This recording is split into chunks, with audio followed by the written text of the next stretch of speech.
t'ai dit que je ne vais même pas me prononcer parce que moi également j'ai des avocats. Avant de venir, j'ai tenu une réunion avec mes avocats, on a notre stratégie.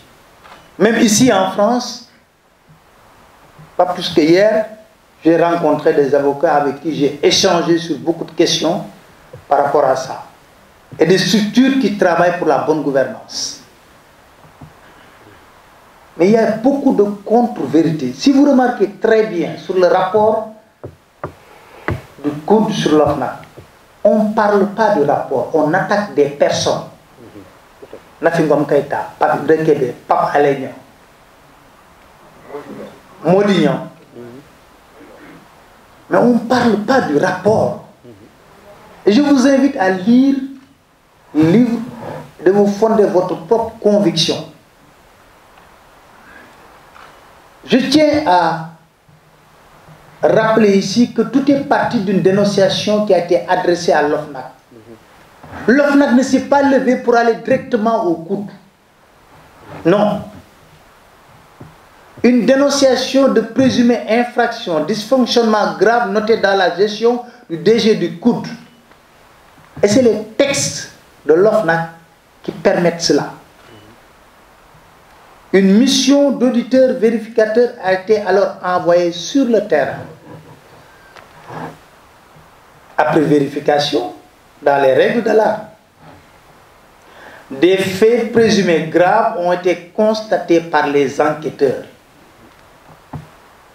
Les faits retenus font l'objet d'une seconde vérification par la présidente et le vice-président. Nafingom Keïta ne s'est même pas déplacé pour aller au niveau du COUD. Il y a une équipe qui va sur le terrain pour faire l'audit. Le comité de lecture, les 12 membres dont parlait tantôt Sébani Sougou,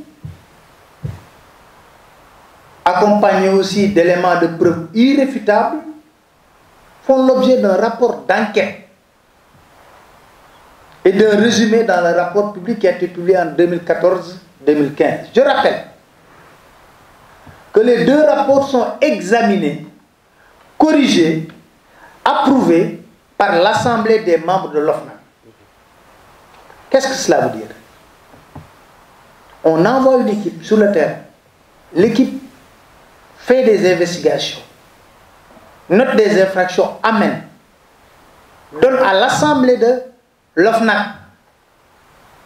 Tous les membres ont une copie. Pendant au moins 48 heures.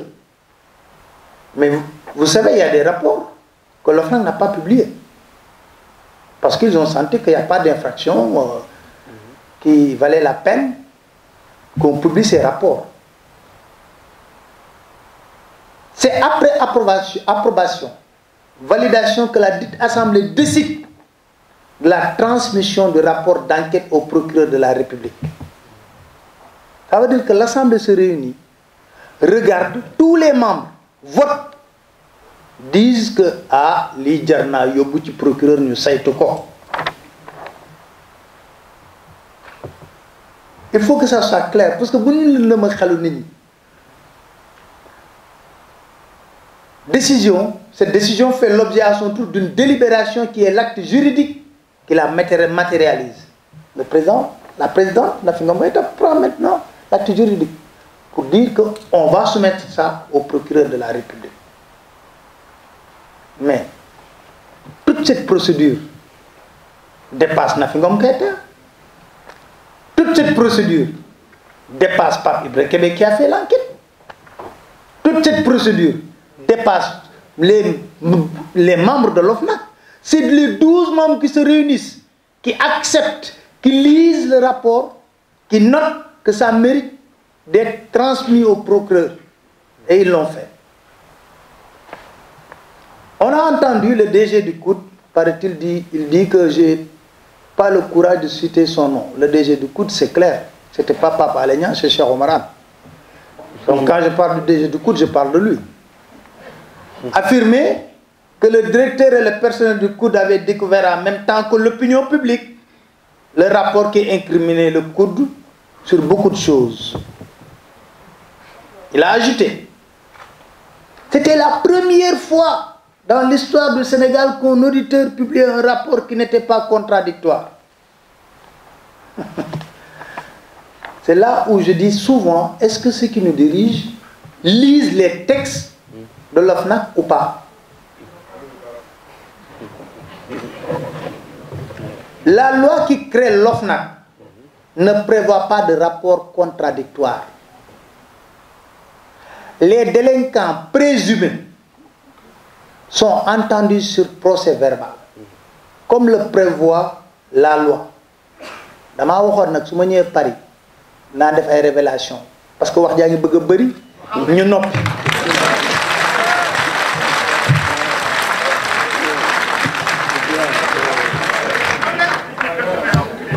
Cheikh Oumar Anne et ses collaborateurs l'ont tous été.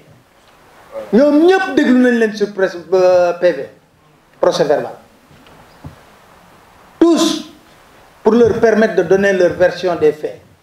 Livre bi boo leen ko lire am na fu ñu ko fi képp moom na ko xaalis bi fa jël dafa ëpp mu delloo ci livre bi.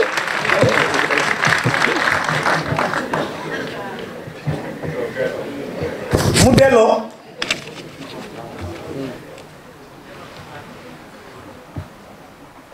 Ce sont ces PV-là qui sont joints au rapport d'enquête destiné au procureur de la République.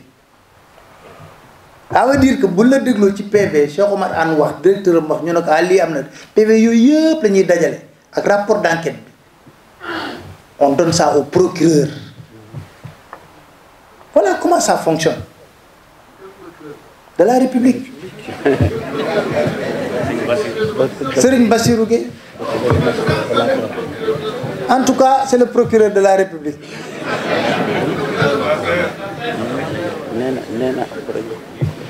Si jamais il devait se présenter devant ce magistrat, ce qui est peu probable d'ailleurs, parce que n'est mon fromage gruyère, il aurait l'opportunité de s'expliquer largement. Et puis le DG du COUD, Cheikh Oumar Anne, a également dit que certaines presses s'acharnent toujours sur ce dossier, refusant de faire mention de leurs éléments. Ils ne peuvent pas le faire. Parce que les PV sont constitués dans le dossier, c'est le procureur. Il a également dit toutes les composantes de la communauté universitaire avaient en son temps montré l'impertinence de ce rapport. Qu'il me cite. Une seule composante de la communauté universitaire. Je fréquente jusqu'à présent l'université.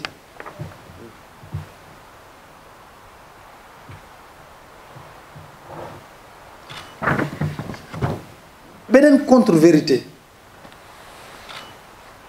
Il dit, le chef de la mission de cet audit, en l'occurrence Pape Ibra Kébé, avait fini par être renvoyé de l'OFNAC pour incompétence.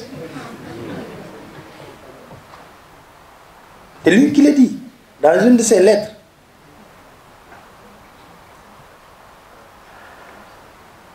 Mais il lui en veut sûrement parce que M. Kébé est en vérité un éminent professeur de finance, contrôleur de gestion et audit, qui est revenu ici reprendre ses études en avril 2016 au groupe École supérieure de commerce Clermont-Ferrand. Il est responsable de plusieurs enseignements. Et pour parler de Pape Ibrahima Kébé, je vais rapidement conclure sur ça. C'est un cabinet de recrutement de ressources humaines qu'il avait recommandé à l'ancienne présidente de l'OFNAC. Nafi Ngom Keïta xamul Pape Ibrahima Kébé ci nii wala ci naa. Il fallait avoir une composante élargie. ñoom xam-xam ñu mën a def liggéey bi ñu jox un cabinet nga ñëw déposer sa candidature. C'est dans ces conditions que Pape Ibrahima Kébé a été recruté au niveau de l'OFNAC. Il percevait un salaire de 6 millions ici. Quand on lui a dit qu'il fallait travailler au Sénégal, il a dit est-ce que je peux laisser mon salaire et percevoir la même chose au Sénégal? On lui a dit mënuñu la fay 6 millions la. Nafi na ko man 2 millions laa la mën a fay loolu la ñuy fay ñi nekk foofu nag ne ba léegi 2 millions 300 la ñuy fayeeku par mois. mu perte salaire am 60% daanaka. dinaa wax tey lu tax Pape Ibrahima Kébé ñibbisi. Quand il a sorti le rapport, chaque jour que Dieu fait, DG Koudou woo ko saaga ko menacé ko de mort et beaucoup de choses mu ne comme toll na nii man dama je suis venu pour servir mon pays, je préfère retourner.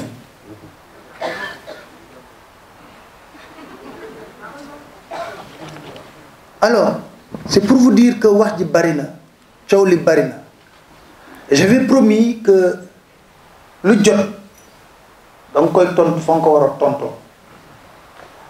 J'ai dit que je ne vais pas répondre aux avocats. Ils sont dans leur rôle. Un avocat est dans son rôle. day plaider ba dugg bu avocat. est dans son rôle. Et je dis c'est pas le premier procès. En 2019 j'ai eu le procès contre Abdoulaye Sylla. Partout il disait Abdoulaye Sylla, je ne sais pas si vous le connaissez ou pas. Il disait partout que dans ko tëral ba rendi ko.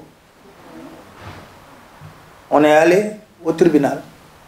Dieu a fait que j'ai remporté le procès en fournissant tous les documents nécessaires sur table.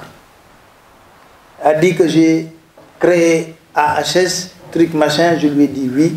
Votre femme qui s'appelle Fatou Zahra Dème a créé aux îles Britanniques Vierges une société qui s'appelle Advalou. Voilà le papier. Et la première décision qui a été prise au niveau de AHS est de réintégrer Cheikh Ndiaye pour qu'il plaide contre Karim Wade. Elle l'enfonce et qu'on le mette en prison. Parce qu'il a été viré. Lorsque votre avocat, Maître Guedel, a été mis au courant, il vous a écrit une lettre de démission pour dire que je suis en procès contre Cheikh Ndiaye, vous ne pouvez pas le réintégrer au niveau de AHS. Voilà la lettre de démission, monsieur le juge. Pour que ça soit clair. C'est pour cela quand on parle d'état de droit, je dis d'accord, on va aller en justice. Vous devez justice. Entre nous, c'est qu'on aille en justice. Et après, on va parler du rapport.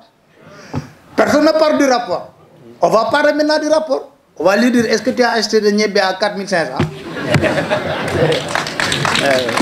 Mais, je le dis ici, que personne ne se cache derrière le titre de ministre pour qu'on te cite en témoin que tu refuses de venir à la barre. Il faut qu'il y ait la confrontation. Il dit maître chanteur. Il va démontrer en quoi nous sommes maîtres chanteurs. Et nous allons lui intenter aussi un procès pour qu'il démontre en quoi nous sommes maîtres chanteurs. Bon, dès que maître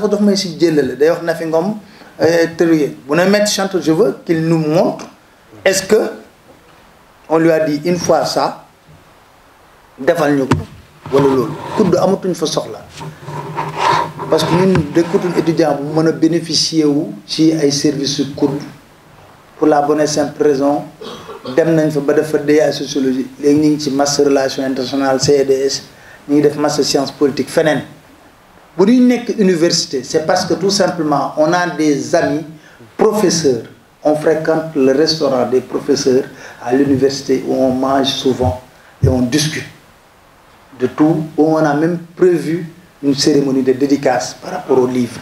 Donc c'est là que nous université. Donc nous kudd amatuñ fa soxla mais may wax fii rek di daaneel ne nañu gën a góorgóorlu gën a farlu pour suñu réew.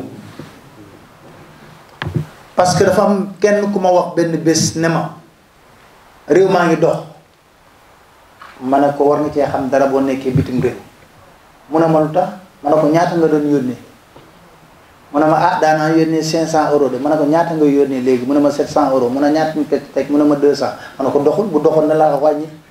jaajëf jaajëf. voilà. jërë ngeen jëf. jaajëf Pape. waaw mbooloo mi ñoo ko déggandoo ah.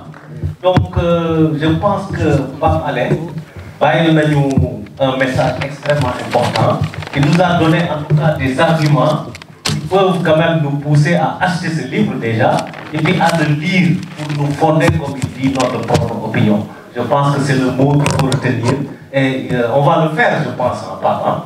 Maintenant, j'ai donné la parole aux invités. Le temps de trouver la liste.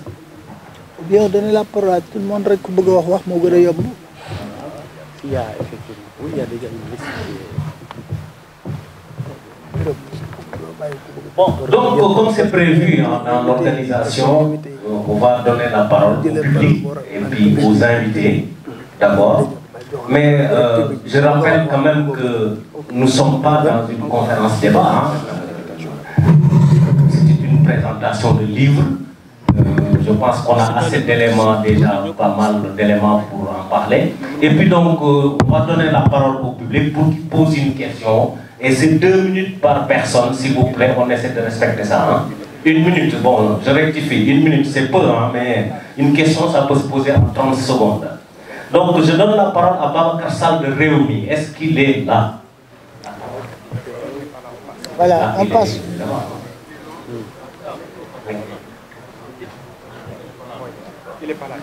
Il n'est pas là. Donc on donne la parole à Cheikh Ahmed Tidiane. Youm n'est pas là non plus. Ah, il est là, ok. Vous représentez par le bureau. Donne la parole au public, c'est plus simple. À Monsieur Koma de Jotna. Il est là? Bah, vous lui donnez la parole. À vous, Monsieur Koma.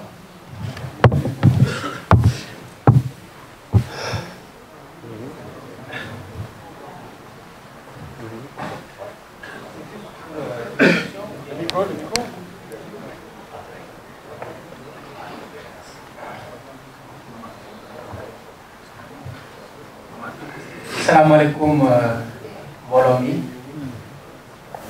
maa ngi nuyu képp koo xam ne teew nga fi képp koo xam ne mu ngi suivre di jiite di rafetlu liggéey bi muy liggéey ci Sénégal man maa ngi tudd Gawsu Koma di représenter la coalition Jotna. Monsieur Niang ñun sa liggéey daf ñoo ñor waaye sa liggéey dafa ñor Sénégalais yi moo tax le président Ousmane Sonko ak waa coalition bi yabal ma jóge Dakar depuis samedi ñëw war a ñibbiwaat suba juste pour fekkee lii ndax dañoo bokk li ñu metti ci réew mi waaye dañoo bokk fi ñu jëm mooy Sénégal avancé.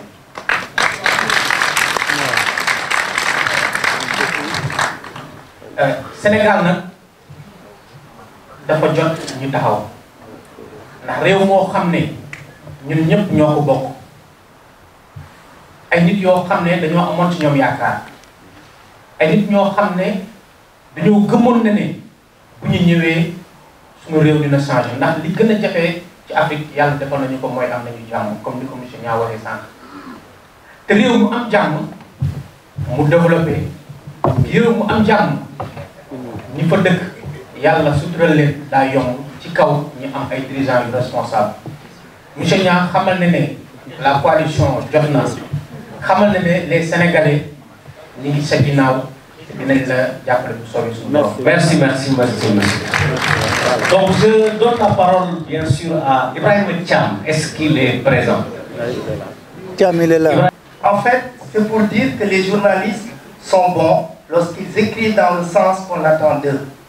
Ils sont aussi mauvais lorsqu'ils prennent certaines libertés, lorsqu'ils sont des bénévoles ou lorsque, effectivement, sont des lèche-bols.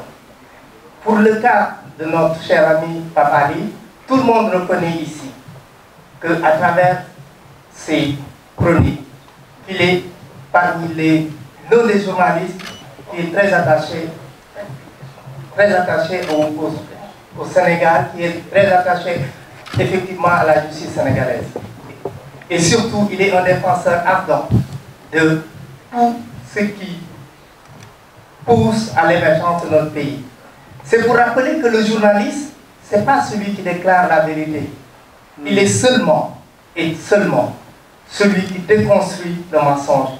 Il est celui qui éclaircit davantage ou davantage de troubles. Et Pape Ali le montre tous les jours à travers ses différentes rubriques, à travers sa contribution le mercredi. Et c'est pour dire, et je l'exhorte, c'est pour terminer également dans ce sens, que je t'exhorte, Pape Ali, de continuer d'enquêter, d'informer et d'expliquer. Tel est à mon sens le rôle d'un véritable journaliste investigatif. Merci beaucoup. Bon, écoutez, il était prévu effectivement que je donne la parole à plusieurs invités, mais je pense qu'ils comprendront que pour des contraintes de temps, on ne peut pas donner la parole à tout le monde. Et puis, souvent aussi, on donne la parole à des invités et on oublie le public. Donc je pense que mes avocats sont en train de travailler sur ça et am naa si ñoom confiance trop muy ci wàllu procès bi Macky Sall pourriture am na ku ko wax mais foofu damay tontu bu gàtt bu nekkee ne pourriture mi ngi nekk ba 2024 Sénégal lépp lu fa baax mu jaay ko mais kii ñëw boo ko enquêté bu jubee bu fa fekkul dara tamit looy def non xam nga delloo man gawma loolu nous sommes en démocratie Macky Sall dañ ko élire pour benn étape 5 ans boo paree mu jeex mais buñ ne non s'il vous plaît déglu leen bu baax li ma bëgg a wax da nga ne pourriture la on la laisse de côté mais pourriture boobu ba tey jii mi ngi signé ay contrat di jaay suñuy mbir léegi est-ce que dañ koy bàyyi mu jël pétrole bi yëpp signé contrat de 25 ans nga ne yum mi ku jub la enquête naa ko xam naa ko baax na nañ ko fal président bu ñëwee nan la defee contrat yooyu dañ koy contrôler di ko yuuxu di ko wax mu koy xam parce que boo ko deful ki fay ñëw du fa fekk dara parce que kooku loo jub ci réew xanaa da nga fay fekk balaa nga ne naam ne fa boo ñëwee fekk contrat pétrole yi fa nekk yëpp li fa mës a génn yëpp waa ji nee na ko foofu yóbbu ba pare ñu bàyyi ko mu dem Sénégal dañoo tàmm ay waaye nañ ko yërëm le plus grand danger mooy suñ sëriñ si ñooy njëkk a yëkkati kàddu loolu lay dëgg ne nañ ko bàyyi nañ ko maslaa réew mi réewum jàmm la mais réewum jàmm boobu ñoom ñi ngi ci jàmm ñi ngi ci donkaasi gi mais ca booba waa Guet Ndar ni ngi leen di rey parce que xamul tax ñu rey waa Guet Ndar waa Guet Ndar ñëw nañ foofu gis nañ fa pétrole offshore gaz ak yooyu xanaa danañ jaadu yow bu ñu bàyyee sa pourriture boobu moom mu signé contrat bi ñoo ñu jël gaz boobu saaxee ko waa Guet Ndar fa la ñuy nappee te loolu mooy seen source de revenu kon normalement li nekk lu logique ak lu normal mooy da ngay wax ne waa BP fii kenn du fi commencé benn exploitation bu nekkee ne waxtaanu na population bi ba nga xam lan mooy seen bëgg-bëgg. Je reviens de la Casamance où j'ai fait 72 heures xam nga pour la ay abri provisoire laa demoon di filmer génn na ci télé bi boo tàppee ci net bi gis ngeen ci net bi gis ngeen ko ay abri provisoire et pourtant dañ lay wax ne 6000 abris provisoires moo am pourtant am na ñoo xam ne gagné nañ marché bi pour réhabiliter ko bu yàgg maanaam milliards yi encaissé nañ ko. damay jox benn exemple dugg naa ci benn école ànd ak sama caméraman ñu dugg ci benn école xam nga xanaa nag booy dénk nit na ko tabaxal ma classe dina am monitoring na ko classe bi boo tollee fii ñu xoolee fan nga toll fan nga avancé ak loolu ñu mën a xam mais dugg nañ classe boo xam ne enseignants yi ñoo cotiser pour peinture tableau noir nan ngay defee classe te doon tableau noir fan la élève di binde amul fenêtre amul porte mu dem ba village boobu jël benn jour ne ñoom ñëpp dañuy nappi mais lu ñu jaay ci nappi boobu dañuy ñëw tabax ko ci classe du gàcce ci réew loolu kenn du ma ko nettali lu ma dund la loolu tax nee naa leen léegi dootoo fi soleil costume di wax amatul xam nga lu xew bés boo ko mënee rek nga jël sa caméra dugg ci àll bi Amadou Kouaté nii ànd naa ak moom fu ne ci teyoon caméraman 2S xam na lu ñuy daj boo génnee def nañ une semaine Casamance dans des reportages boo génnee 8 heures ci hôtel bi boo fu duggaatee 21 heures moo jot reer ngay def tëdd nelaw mais loolu yëpp nag nga ne noo garaawul c'est de la pourriture bàyyi ko rek mu def lu ko neex léegi après ñun kuy ñëw nañ ko saytu mais kooku buy ñëw fekk li fi nekkoon lu baax yëpp yóbbu nañ ko fu ñu jëm dañ koy contrôler di ko saytu di xool contrat yi muy signé pour ëllëg ak si biir ñu ne ko kaay foog nga rendre ñu compte mais dafay yomb trop nga ne non man dootuma ko faale dootuma ko waxat dara mais d'accord man amoon naa temps damay wax ne wax ci Macky Sall may ko buzz la mais foog ñu wax ci moom c'est le président de la République qui signe les contrats social yi faire Falémé moo ko signé ak Erdogan ak yeneen port minéralier barki Dembo Ndiaye lañ ne maison de la RTS jaay nañ ko chinois yi parce que temps yi dañuy wër xaalis alors nga ne loolu yëpp garaaw nañ ko bàyyi non bés bu ñu amoon pression bu dëgër wax naa ko toujours ma wax ko ne bés bu 1 million de sénégalais génnoon ci biir place de l'Obélisque ne ko bëgguñu courant bi mu yokku dina xoolaat boppam mais sénégalais yi nag ñoo tomb bu yomb combat par procuration non Pape Alé waxal nañu ko garaawul toog sa kër dafa yomb trop yéen ni ngeen di mobiliser woo au niveau de la diaspora Sénégal sax du fa amu fa loolu beneen mbir la am na ku ne 2007 2008 gisoon nañ fay journaliste engagé mbaa du man alternance du am ma soppeeku ban garantie laa la mën a wax su ma ne la du ma soppeeku da nga koy gëm su ma ne la naa soppeeku da nga koy gëm du dëgg yàlla rek a xam soppeeku nag mënu fee am parce que nit ak juddoo nit ak jikkoom parce que yomboon na ma lool ma liggéey ak Macky Sall torop ñoom dañ may tooñee ne ma xam nga yow loo mën gunge nit ba mu dugg biir palais rek nga génn loolu rek nga mën kii buy wax de dañ doon jàppale Macky Sall jàppale wuñ woon Macky Sall dañoo trouver benn contexte le président Abdoulaye Wade ne devait pas être candidat moo am 12 personnes yu dee ñu ciy wax Benno Siggil Sénégal bu ñoo àndoon nekk benn Macky Sall du falu bu Tanor ak Moustapha Niasse àndoon Macky Sall du falu xool leen résultat yi Macky Sall dañ ko gagné lépp à l'intérieur 2012 xam nga lu tax mu jàll deuxième tour dafa gagné Dakar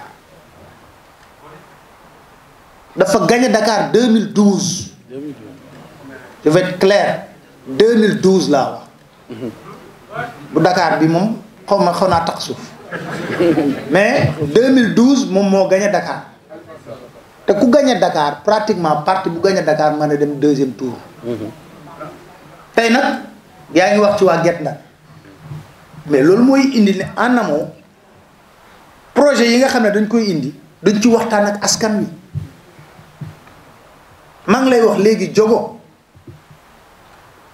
liñ leen xaar ci 1 an la ñu am ci 6 mois génne ko te mi ngi ci net bi mi ngi ci net bi da ngay tàppe parce que comme ils sont cotés en bourse avec actionnaires sont obligés de sortir ça dañ koy génne ci net bi da ngay tàppe ñu génne la ne ba bay félicité wu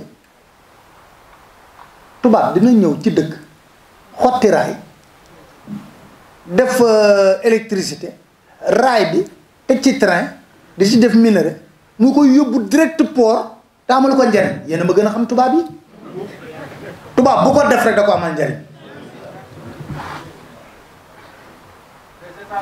alors donc je veux dire que loolu li ngay wax ci Mauritanie tamit mooy fulla ak fayda laa jàpp moo boo amee autorité bu am fulla ak fayda buy dem di négocier day négocier lu leer parce que Mauritanie ni mu ñu soxlaa noonu la ñu soxlaa Mauritanie mais il faut poser un problème. Xam nga mooy lan mooy le pillage de nos ressources halieutiques.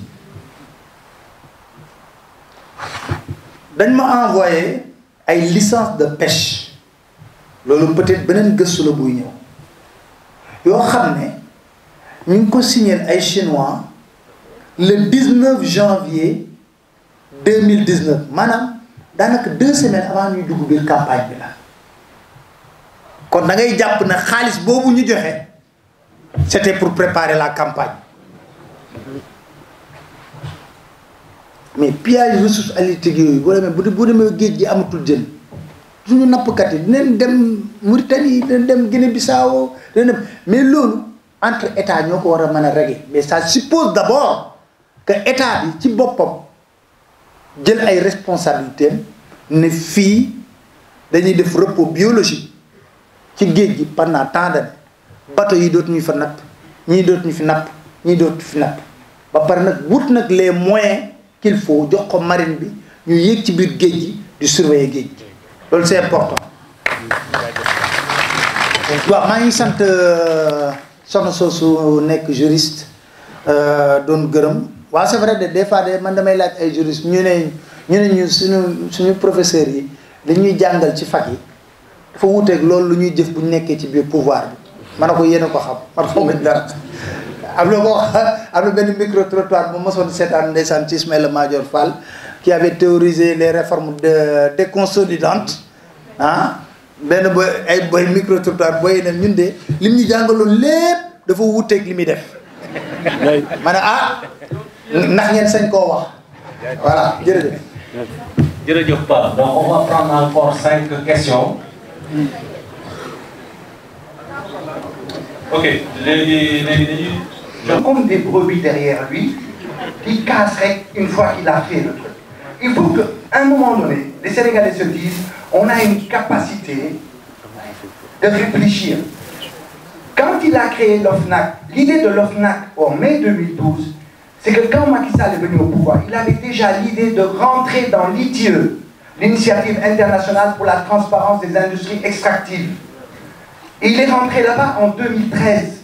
Or, l'ITIE lui dit, il faut mettre en place ce type de structure si tu veux que je t'accepte.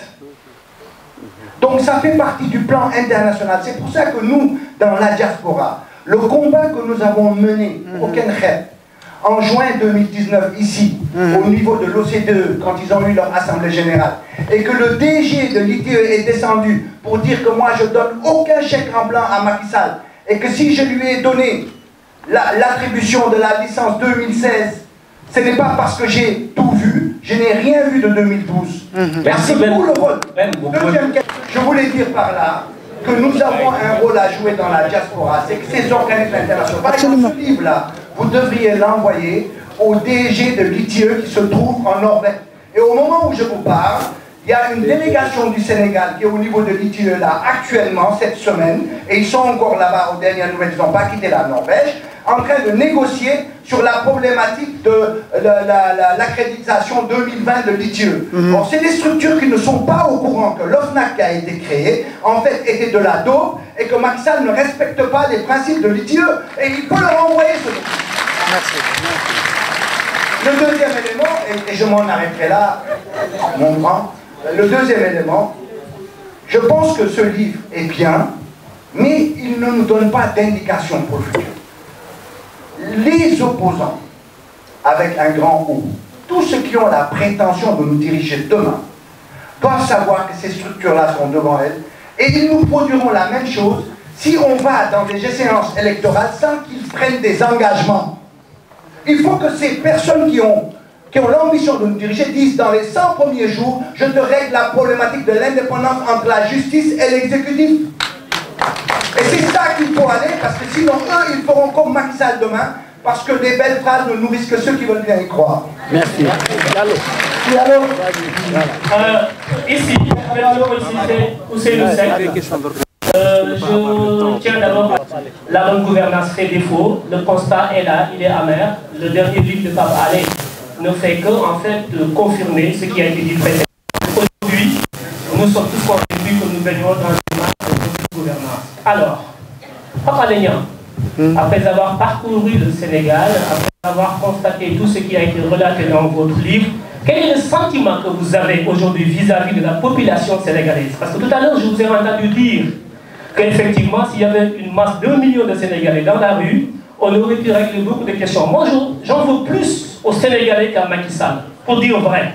Nous sommes tellement dans une facilité, dans une rhétorique au jour le jour, qui ne fait qu'en fait encourager Macky Sall et son équipe dans ces délires. Je pense que c'est à nous d'inventer la réponse pour arrêter toutes ces dérives que beaucoup ont dénoncées bien avant Pape Alé Niang.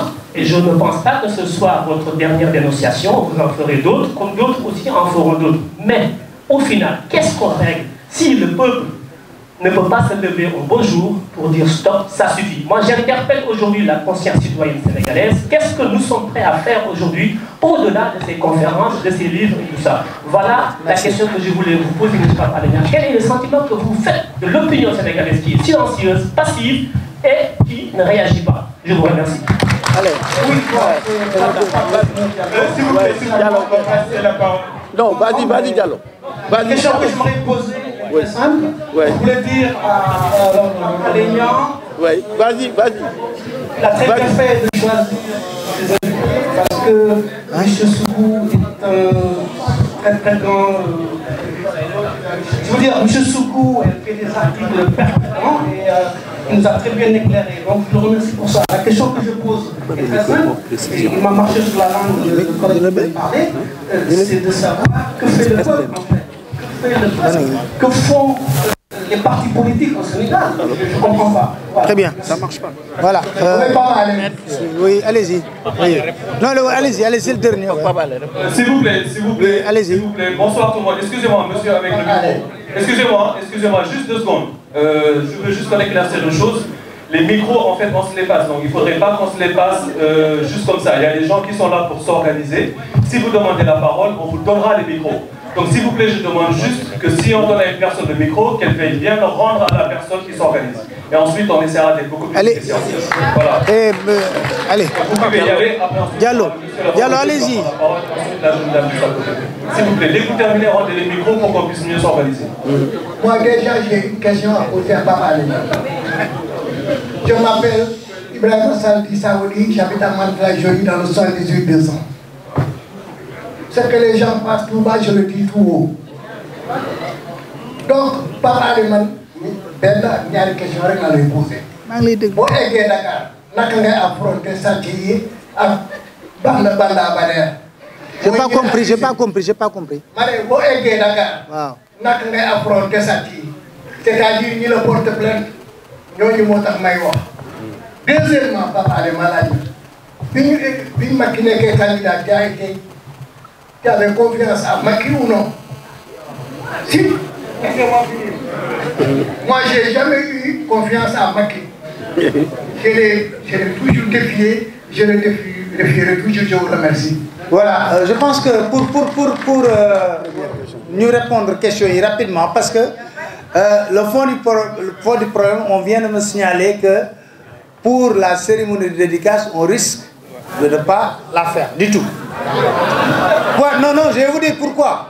Parce que si on doit libérer la salle également. C'est des remarques que les organisateurs ont eu à faire. Donc si on continue les questions-réponses également, il y a quelque chose qu'on va perdre. Hein? Allez-y, posez votre question rapidement. Non, attends. Salam alaikum wa rahmatullahi wa barakatuh. Pape Alé ñu ngi lay nuyu di la ziara. ñu ngi lay fay. damay wax nag ci turu ndonga daara yi looloo tax ma xëcc ba sonn pour jot ci micro bi. jot nga ci. dafay mel ni Sénégal bu ñu dee wax benn côté rek kaam mais am na yeneen ndonga daara yoo xam ne ca réew ma lañ bokk te liy xew ci réew mi daf leen ñor te itam dañu am yaakaar ne réew mi jot na pour mu changer. Pape Alé dañu lay encouragé ndax lenn dama la bëgg a fàttali rek ne fàttaliwaale ñëpp ñi nga xam ne ñu ngi am gëm-gëm ne dëgg mooy mujj ndax yàlla nee na wala aqibatu lil muttaqin comme dëgg yi mujj nag dama la fàttali diggante Moussa ak Firawna teewul Moussa mujj doon yeneen Firawna des ci géej gi. Pape Alé maa ngi lay fàttali ne du yàgg mukk ba caaxaan féete kaw dëgg bu yàgg ba tey nag ñi doon jaar ci dëgg danañ dali coono moo tax yàlla nañu wa maa yulaqaaha illa alladina sabaru wa maa yulaqaaha illa du abdin azim kon ñu ngi lay encouragé. jërëjëf di la ñaanal yàlla. jërëjëf di la wax ne daara ji ñu ngi ànd ak yow ci seen ñaan ak ci seen encouragement salaamaaleykum wa rahmatulah. jërëjëf jërëjëf jërëjëf. waaw je pense que ñiy wax ñu bëree bëri loolu laa leen di faral di tooñ lan lañ mën a def mën a leen ñaan leen rek ñaan rek ñaan gi defe naa daal bu dalee rek dina baax. am na ku wax ne ku mujjee wax jàll nan laay affronter jël sama avion wàcc ñibbi sama kër le 10 mars la ñu convoqué tribunal avant le 10 mars ma réunion ak samay avocat def avant mooy ñëw sax def naa 3 réunions ak ñoom ma réunion ak samay avocat ñoo teg suñuy stratégie bu ñëwee suñu stratégie dem le premier jour dañuy woote dossier bi ñu porter plainte cautionné ñu jàpp beneen date bu ñu koy atte affrontement bi loolu dong la bu ñëwee toog jàkkaarloog ñoom ñu laaj ñu tontu leen bu ñu laajee nag ñu ne leen léegi ñun waxuñu ne sàcc ngeen rapport a génn ñebbe est-ce que 4500 lay jar kilo.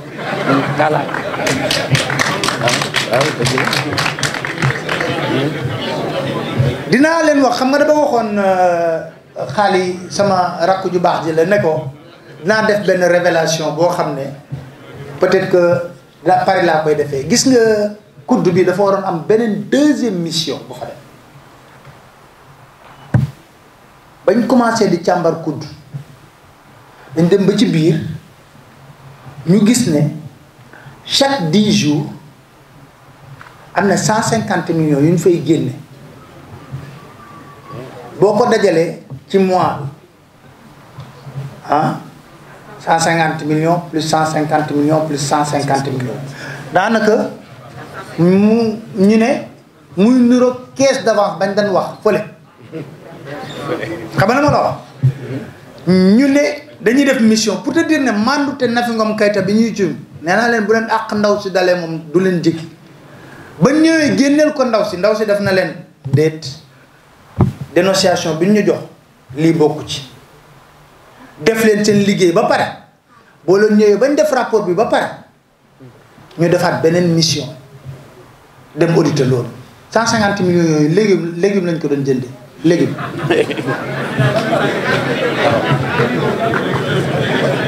voilà beneen bii nga ne ndax dama gëmoon Macky Sall jikko wutkat du jikko da ngay xaar ba mu am ba pare président de la république ak ku mënta doon ku lay wax tey jii boo ko teg mu ne la oui quand je suis élu président je vais me battre pour la séparation des pouvoirs est-ce que mën nga ko weddi waxam la rek kon waaw ah non c'est clair su ma ñëwee les corps de contrôle wax na ko je vais renforcer les corps de contrôle je vais permettre aux corps de contrôle de venir auditer la présidence kan moo audité ba tey jii xaalis Macky Sall présidence dem na ci ba ci parole boobu mu ne est-ce que vous trouvez normal que budget état du Sénégal budget présidence bi ma war a ëpp budget Élysée tey jii moo ëpp est-ce que loolu sur quelle base nga ko mën a yow juger lu dul de bonne foi nga koy jàppee du leneen de bonne foi rek nga ko mën a jàppee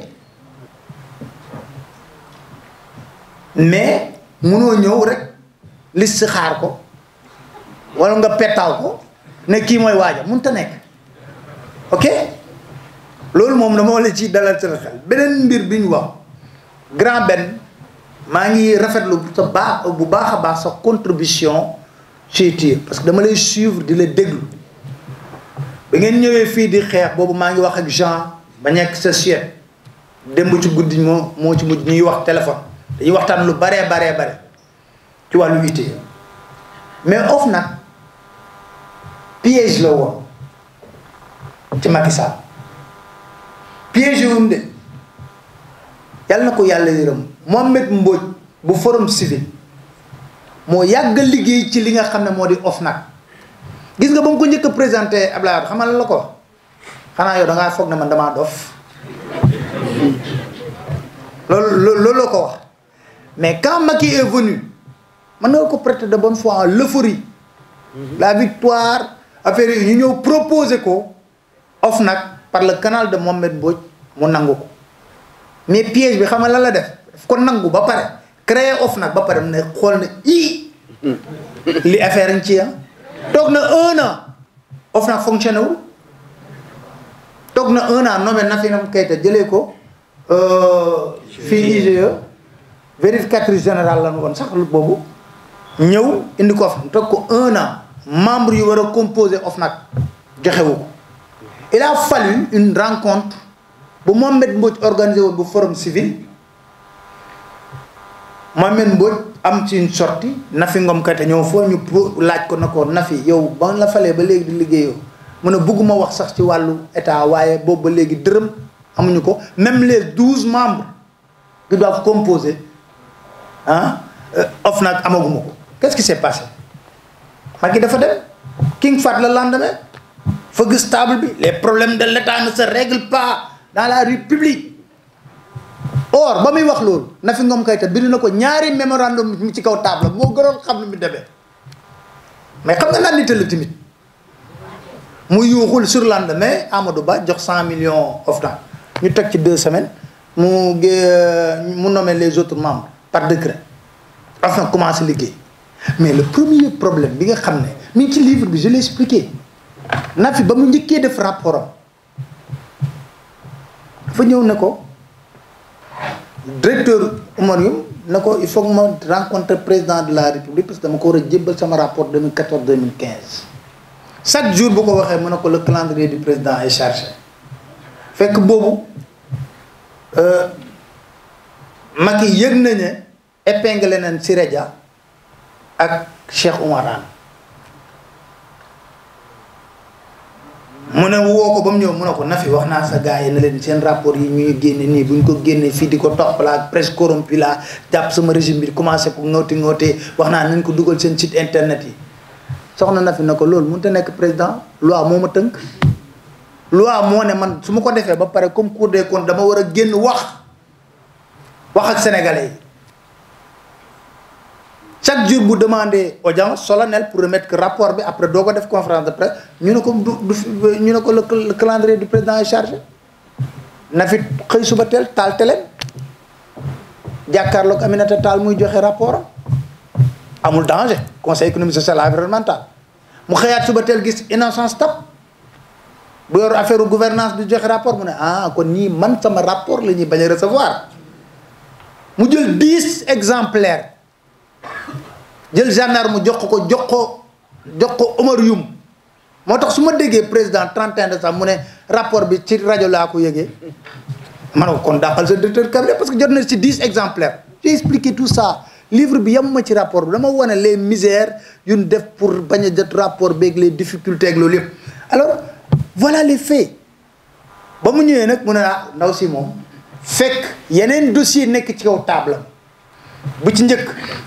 mooy les quittances mu pare ci ñu ne déetawaay Petro-Tim na fi dem fi ba États-Unis dem Angleterre lëkkaloo ak benn kuréel buy xeex wàllu guerre pour ñu war a càmbar wàllu Petro-Tim président ne kii foog mu jógee fi kii du fi toog proposé ko lu ne mi ngi ci livre bi parce que vice gouverneur ambassadeur ministre de la gouvernance ak lépp na fi na ko def man yi ngay wax ni yëpp soxlu ma su ma soxla soo ma bëggee dàq daal dàq ma mu jël décision dàq ko voilà les faits li ci des nag kon du wax rek ne sur Sonko par rapport à non Sonko wa non xaaral Sonko waxal ma dégg ma tontu la waaw waaw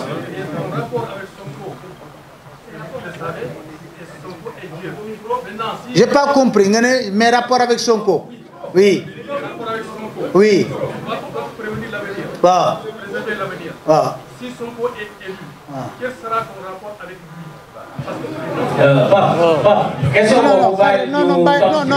Non, c'est bon. je sais. Beneen question rek. Beneen question waaw beneen question waaw. waaw d'accord. Une dernière question kan la ci. benn précision bu ndaw parce que ça dañ ko war a libéré. non léegi ñoom ñoo dul am dédicace rek ku jeex. non je blague. Allez-y, allez-y, allez-y. Oui, mais elle a une question. Allez-y. Le jeune. Le jeune. J'ai une question. Wow. Au vu de toutes ces révélations basées sur l'accord de l'OFNAC, et dans un pays où le Conseil constitutionnel est même nommé par le président, pensez-vous pas qu'il est temps de changer notre système de démocratie et l'adapter à l'américaine pour que le président n'ait pas les pleins droits de faire ce qu'il veut? Merci. Mais il y a un jeune qui veut poser une question là. Lui, c'est pas un jeune, c'est mon fils. Allez-y. Bon, bonjour, je m'appelle Abdelaziz Young et je viens de la Belgique. Et je voulais juste te poser une question par la mentalité des Sénégalais. D'abord, j'ai envie de poser cette question car c'est un vécu. Et la mentalité des Sénégalais, en fait, c'est parce que, déjà de 1, quand tout à l'heure je viens de voir une vidéo qui parlait du lait en poudre et tous les aliments qu'il y a dedans qui ne sont pas très bons pour les Sénégalais, etc. Et je voulais juste te poser une question, c'est que comment on pourrait changer la mentalité des Sénégalais? Voilà. Ah. Voilà. Je pense que je vais synthétiser. Du mon dernier tour de table, je vais répondre par mon fils. Pour mon fils d'abord. Hein? C'est mon fils. Donc, il est venu avec Tamagra, Matar Nia. On connaît un homme très engagé. Alors, c'est juste pour changer la mentalité, ce n'est pas quelque chose de facile. Je suis sociologue de formation. Donc, changer la mentalité des Sénégalais, ce n'est pas facile. C'est un combat de longue haleine. Mais ça peut arriver avec votre génération peut-être. Mais très souvent, les Sénégalais, il faut comprendre aussi la situation dans laquelle se trouvent les Sénégalais en termes de pauvreté. Ça impacte forcément sur la mentalité. On veut la facilité. On veut la facilité. Mais c'est un combat de longue haleine. Je pense que nous tous, si on serre la ceinture et que nous y mettons, peut-être que ça va changer un jour ou l'autre. Mais j'espère, avec cette nouvelle génération que je vois, je dis tout de suite une chose. Le prochain président de la République du Sénégal, je ne sais pas qui est-ce, mais c'est le président qui aura des difficultés énormes. Pour la bonne et simple raison que il y a l'éveil que tu sens dans les réseaux sociaux, les débats que posent les jeunes dans les réseaux sociaux. On disait de son candidat aux réseaux sociaux, il a eu 15% pour une première participation. Il a battu toute une région. Pour revenir sur Ousmane Sonko et tout ça, moi, on me colle beaucoup d'amitié.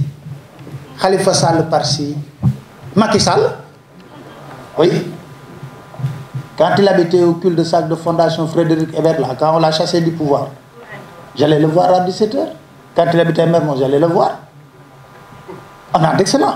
À mon niveau, je n'ai pas de problème avec lui. Ousmane Sonko, chacun m'interpelle sur lui. Moi, j'ai connu Ousmane Sonko, secrétaire général du syndicat des impôts, pas politicien. Quand il bataillait ferme contre Hadjibou Soumaré pour mettre en place le syndicat des impôts, c'est là où j'ai connu Sonko. Est-ce que c'est une raison pour dire, parce qu'il fait de la politique, je coupe mes relations d'amitié avec lui? Non. Qu'est-ce que je ferais? J'ai très bien compris, je viens. Qu'est-ce que je ferais si Sonko... C'est votre choix. Non, non. Vous dites, non, j'ai compris. Laissez-moi terminer. Tu as dit que ton vœu est que Sonko soit président de la République. Et que dans ce cas, quelle position je vais avoir? Voilà, non mais... Vous me coupez, j'ai compris.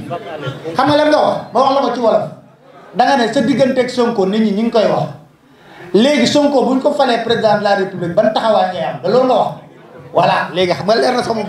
voilà. Alors pour te dire taxawaay bi may am ak Sonko bés bu faloo président de la république da ngeen ko xam jarul yàkkamti nettali sa géntu morom waa na si la bokk. voilà waaw léegi pour dire rek pour terminer am na ñuy wax ne les Sénégalais sont amorphes avec yooyu mais je vais vous dire une chose hein. La mobilisation d'un peuple ne se décrète pas. Je parle en tant que sociologue. Le 23 juin Wade moo autorisé ñaari manifestation yi moo ne Ousmane Ngom ñi bëgg a manifester pour taxaw leen nii ñi bëgg a manifester contre fa taxaw leen nii looloo ko daaneel parce que boobu wóolu woon na boppam président Macky Sall nag wóolu na boppam tey ba mi ngi puus muy dem mi ngi puus muy dem mi ngi puus muy dem am na fu muy taxawee. jërëjëf jërëjëf. maa ngi leen di sant di leen gërëm yéen ñëpp. Merci, c'est bon. On se lève.